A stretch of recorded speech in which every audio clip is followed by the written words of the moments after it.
Assalamualaikum. Hai, kembali lagi di Anfa Voice dan saya An. Bagaimana kabar kalian? Semoga baik-baik saja ya. Kali ini saya akan membawakan kisah horor teror pocong Mbak Sum. Namun cerita kali ini akan saya bawakan langsung dari sudut pandang seorang pemuda. Cerita horor kali ini bersumber dari akun Twitter Simpleman. Link sumber bisa kalian cek di deskripsi video ini ya. Dan untuk pengalaman yang lebih baik, saya sarankan kalian mendengarkan cerita ini menggunakan headset. Dan sebelum lanjut ke ceritanya, buat kalian yang suka dengan video seperti ini, jangan lupa klik subscribe dan like-nya ya. Terima kasih.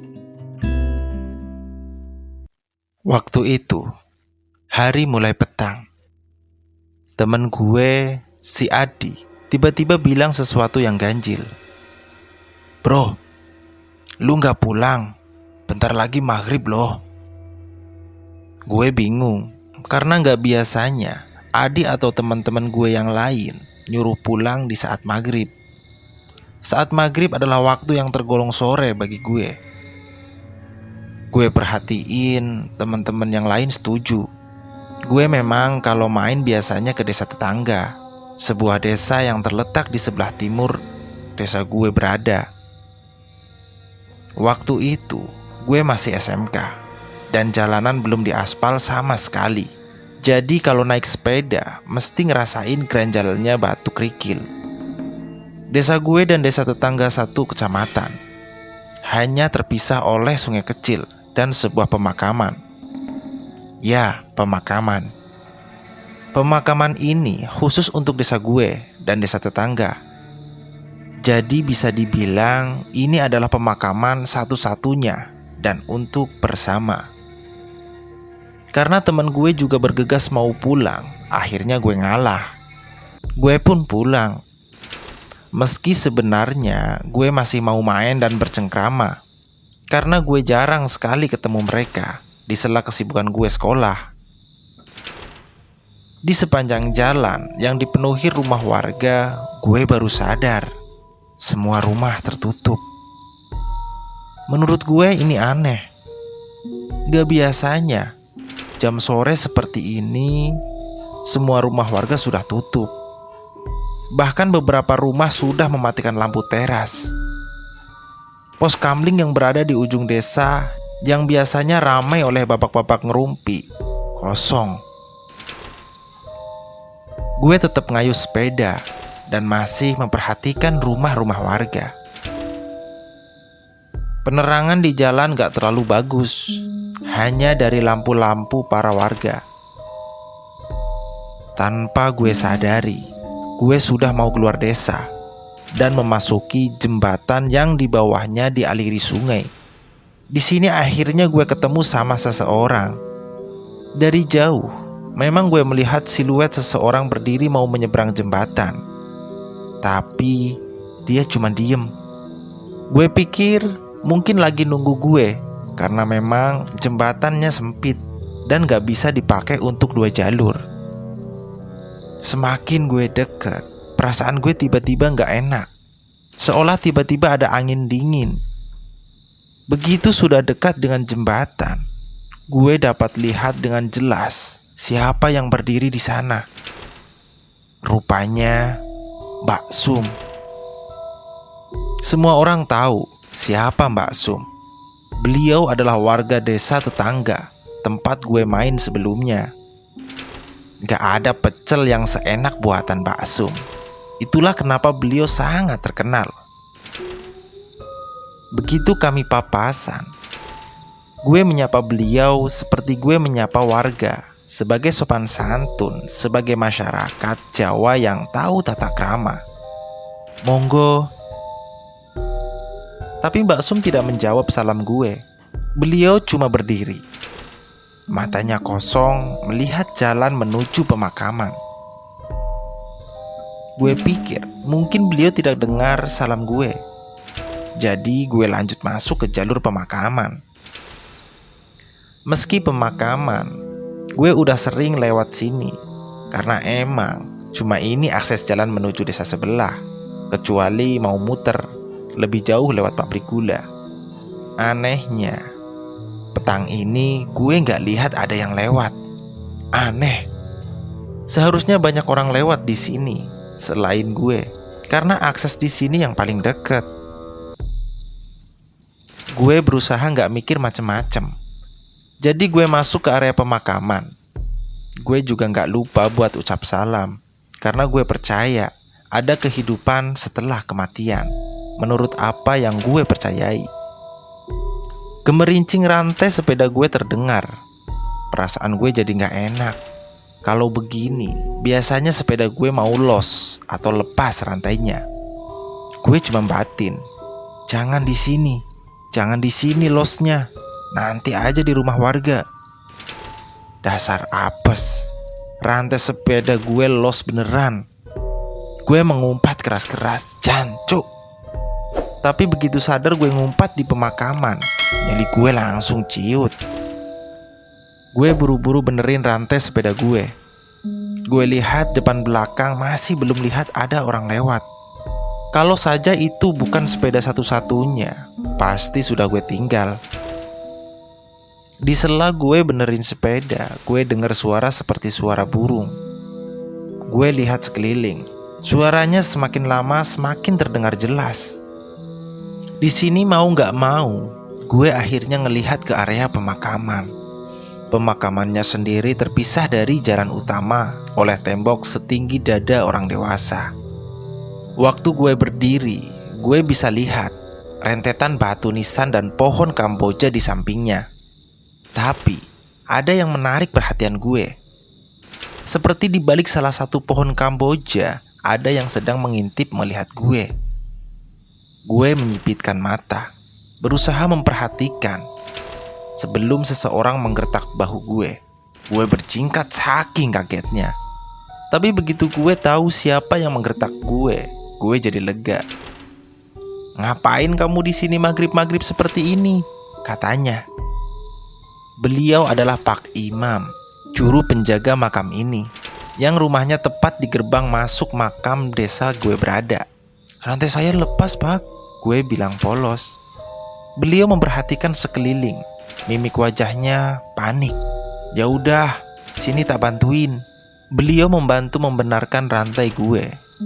Sementara gue melihat di mana gue tertuju tadi, gak ada apa-apa. Karena yang gue lihat cuman pohon Kamboja tanpa ada siapapun di baliknya.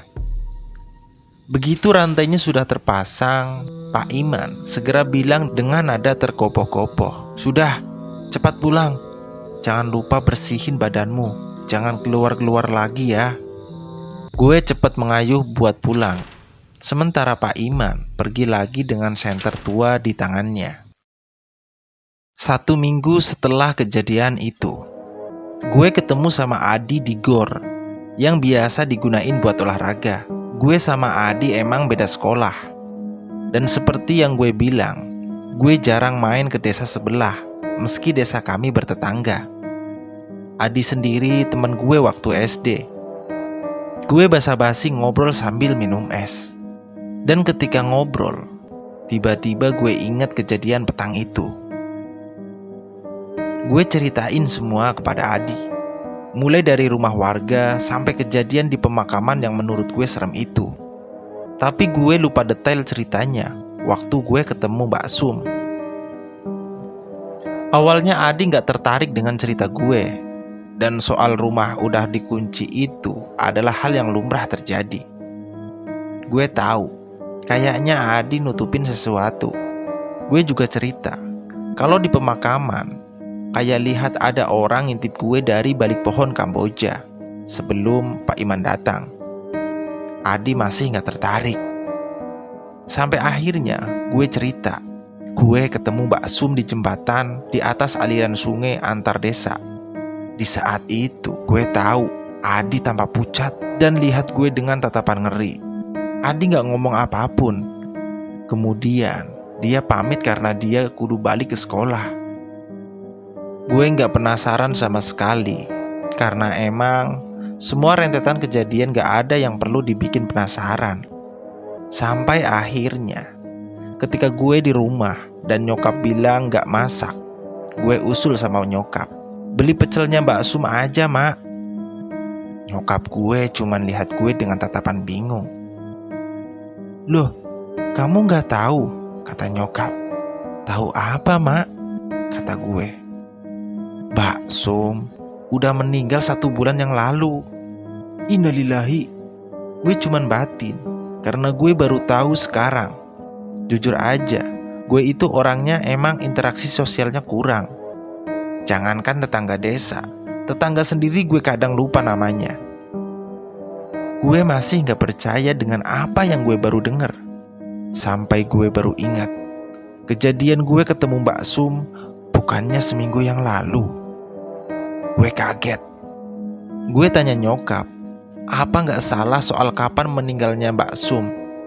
Beliau cuma bilang kalau gak salah karena nyokap ngelayat ke sana. Tapi nyokap ngerasa ada yang aneh waktu pemakaman. Gue tanya apa, tapi nyokap gak mau kasih tahu. Katanya Pak Mali membicarakan kematian seseorang dan gak pantas aja yang begitu diceritakan. Gue mendesak nyokap buat cerita, karena sumpah gue penasaran, sekaligus gue mau mastiin lagi. Nyokap tetap kekeh, gak mau cerita. Tapi nyokap cuma bilang gak ada yang diizinin buat lihat jasad Mbak Sum yang mau dikebumikan. Tanya aja bapakmu, dia kan ikut nguburin, ucap nyokap. Gue baru inget, bokap biasanya bantuin tiap ada pemakaman. Jadi akhirnya gue nunggu bokap pulang kerja. Begitu bokap pulang, gue langsung tanyain perihal pemakaman Mbak Sum. Bokap cuma lihat gue dengan tatapan selidik. Beliau cuma berucap, "Hus, tidak etis ngomongin orang yang sudah gak ada." Gue gak dapat info apapun akhirnya dari bapak. Kemudian gue kepikiran soal Adi. Gue bela-belain nyari Adi di rumahnya. Dan akhirnya kita ketemu di lapangan. Dia lagi main bola sama yang lain. Gue pun ikut main bola. Setelah main bola, gue tanyain soal itu. Adi dan yang lain cuma diem-dieman. Gak ada satupun dari mereka yang mau cerita. Gue akhirnya pulang, kecewa. Gue coba hitungin lagi kapan tanggal kematian Mbak Sum dengan kejadian gue ketemu beliau di jembatan samping pemakaman. Gue masih gak habis pikir kalau Mbak Sum udah gak ada 1 bulan yang lalu. Lalu yang gue temuin waktu itu siapa dong? Intinya, waktu berjalan cepat dan gue ketemu Adi lagi. Dia lagi sama teman sekolahnya ngopi di warung dekat alun-alun. Di sini gue ngabisin banyak waktu buat ngobrol sama dia. Sampai akhirnya dia nyeletuk. Lu masih penasaran kenapa gue gak mau ngomong soal Mbak Sum? Ucap Adi. Otomatis gue kaget. Udah lama gue gak tertarik lagi sama hal itu. Dan udah ngeyakinin mungkin gue salah lihat. Tapi pertanyaan Adi terlalu menggiurkan untuk ditolak. Jadi gue bilang, "Iya, gue masih tertarik." Adi ngeliat sekeliling kayak mau bicarain rahasia negara. Kemudian dia ngeliatin gue sambil setengah berbisik, "Mbak Sum jadi pocong bro." Dengar hal itu, yang pertama kali gue ucapin cuma, "Astagfirullah, lu jangan ngaco di," ucap gue gak percaya.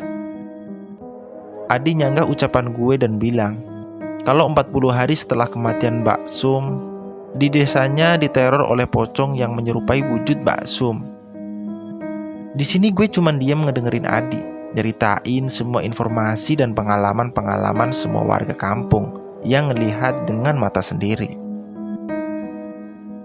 Sampai sini gue bakal nyeritain apa yang Adi dengar dari semua warga kampung yang dihebohkan dengan teror pocong selepas maghrib. Adi masih terlihat takut, terdengar suaranya yang rada pelan. Seolah-olah apa yang diceritakan ini bakal ngejar dia kalau dia cerita ke seseorang, dan gue semakin penasaran. Singkatnya, Adi cerita kalau sebelum Mbak Sum meninggal, beliau sempat sakit keras.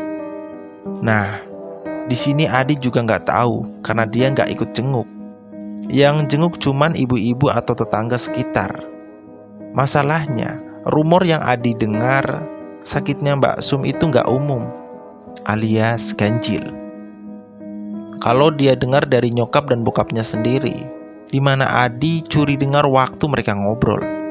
Kalau Mbak Sum dikirim santet. Tapi orang tua Adi sendiri nggak mau ambil spekulasi jauh. Yang jelas, waktu lihat muka nyokapnya cerita, wajahnya antara ngeri dan shock. Anak-anak tetangga juga ramai pada ngomongin Mbak Sum. Mereka penasaran apa yang menimpa beliau. Tapi waktu itu udah gak boleh ada yang jenguk lagi. Rumahnya kayak sengaja ditutup dan gak nerima tamu. Cerita yang paling jelas yang Adi tahu dari kondisi Mbak Sum datang dari Bukmi, tetangga Mbak Sum sendiri yang kebetulan punya warung. Waktu Adi lagi nongkrong, kebetulan Bukmi lagi cerita dengan tetangga yang lain. Di sini Adi dengar jelas. Bukmi bilang kalau wajah Mbak Sum aneh. Seluruh wajahnya menghitam dan kondisi matanya melotot. Gak cuman itu, bagian tubuhnya yang lain juga gak kalah hitam.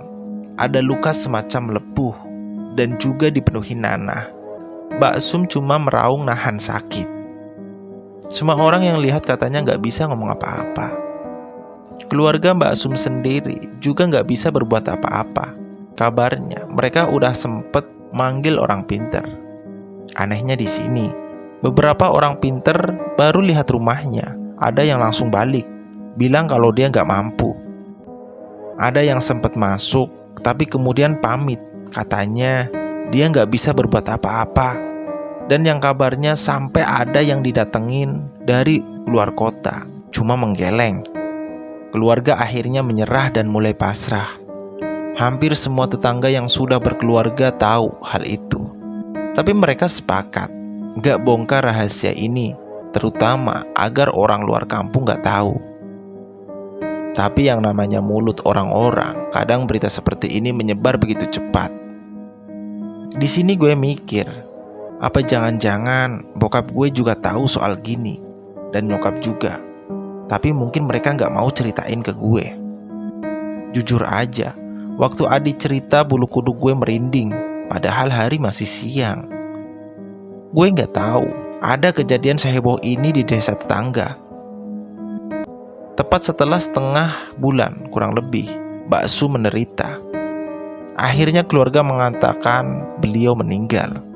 Di sini Adi bisa lihat sendiri ada yang aneh dengan pemakamannya. Rumahnya ditutup oleh kain hitam. Sementara warga cuman bantu seadanya nyiapin pemakaman. Adi sendiri cuman bantuin motongin bambu. Sementara dia ngelirik ke sana kemari, memperhatikan gelagat keluarga yang mulai masang kembang di sekeliling rumah. Saat itu sekitar jam 4 sore, tapi langit udah gelap dan suasananya sangat gak enak. Jenazah dibawa ke makam jam 5 kurang, diiringi warga sekitar. Kemudian tiba-tiba Adi dan pemuda-pemuda lain dicegah untuk ikut. Niat gue cuman ingin bantu bro, kata Adi. Tapi hampir semua orang dewasa wajahnya pucat. Akhirnya pemakaman dilangsungkan tertutup. Cuma warga dan orang dewasa yang ikut. Di sini Adi dengar sendiri dari Mas Piko, sepupunya yang kebetulan boleh ikut. Dia cuma bilang, untung lu kagak ikut kemarin. Adi kaget. Terus katanya sempat ada yang pingsan sekitar 4 orang. Mas Piko cuma diem beberapa menit sambil ngisep rokok di tangannya. Pingsannya mereka karena gak kuat lihat. Mas Piko ngelirik Adi. Wajahnya tegang. Udah gak pantas diceritain nih. Tapi Adi tahu mereka pingsan waktu lihat jenazah Mbak Sum. Mulai dari sini semua dimulai.